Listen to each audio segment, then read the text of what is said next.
Transformational conversation is the kind of conversation that causes change. That's the simplest way of saying it, is that you're having a conversation and you have an intention. It's not, hi, how are you, or how was your day? Those kinds of conversations are our typical everyday conversation. A transformational conversation is a conversation with an intention. It's an intention to change something. You know, whether you have a commitment to build your business, or whether you have a commitment to lose weight, or whatever, you know, along the spectrum of things that people want to change in their life. A transformational conversation is about changing those things through altering the way you think about them. We often think that there's a straight line, right way, pathway to get where we want to go. And that thinking, I say, is automatic and often is not the shortest distance. It is not the best way for us to get where we want to go.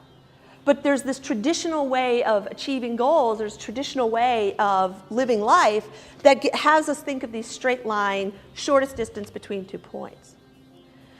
A transformational conversation actually allows you to reveal the barriers and the potholes, if you will, the different things that can be in the way.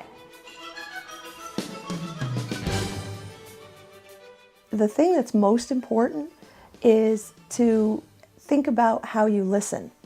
And for the most part, we don't do that. We don't think about how we listen. We think, okay, I got ears on my head, I can hear what you're saying. But what we don't take into account are the myriad of things that influence how we listen. From our opinions, our judgments, our emotions, all of those things get in the way or influence how we listen. We never, I say never, we hardly ever, if ever, take into account how somebody is listening to us. What I want you to know tonight is how you listen is way more important than anything that I'm going to say. I'm going to say some good stuff. But how you listen determines what gets in, what makes the difference, and the value that you get out of tonight.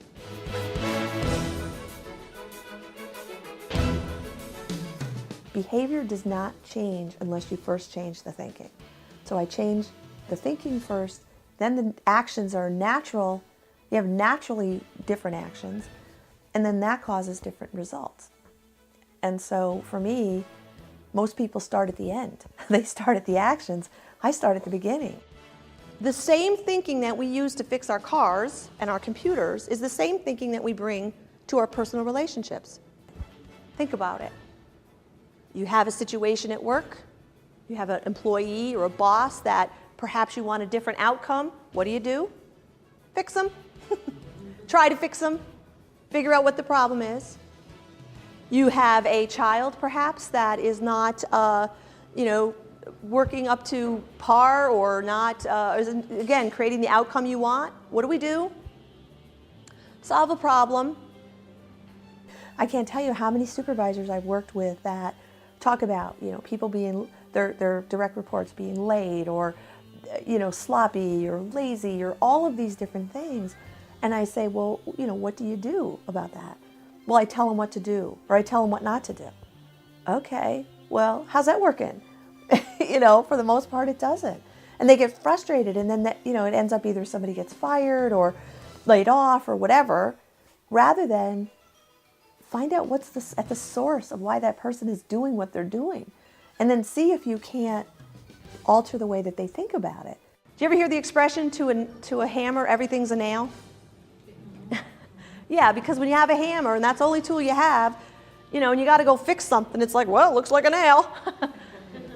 Well, if all you have is problem solving and the deficit-based approach, then everything in life looks like a problem.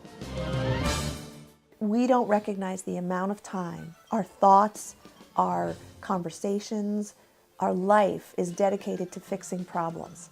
It really is. And that is draining. It's draining for people. And it's so unconscious. We don't even know that that's what we're doing, but that's what we do all day long. Focus on problems. You're from parenting to driving to work, everything is a problem to be solved. What I do is I have people take their attention off the problems and actually focus on what they want. And when they focus on what they want and they focus on what works, those two things actually have people get free from the problems that are going on. The difference for me is that this is about exploring and discovering and taking that information. It's not about putting a different interpretation on. It's literally studying what works, looking for the elements of your success, looking for the source of that, and then seeing how can you bring it into the future. One of the things I really love is when people get that the source of their happiness, the source of their power is their strengths. When people shift their focus from trying to fix themselves to enhancing or amplifying those things that they do well, those things that they love. It's really joyful, and I'm passionate about it. I am passionate about changing the way people think about change.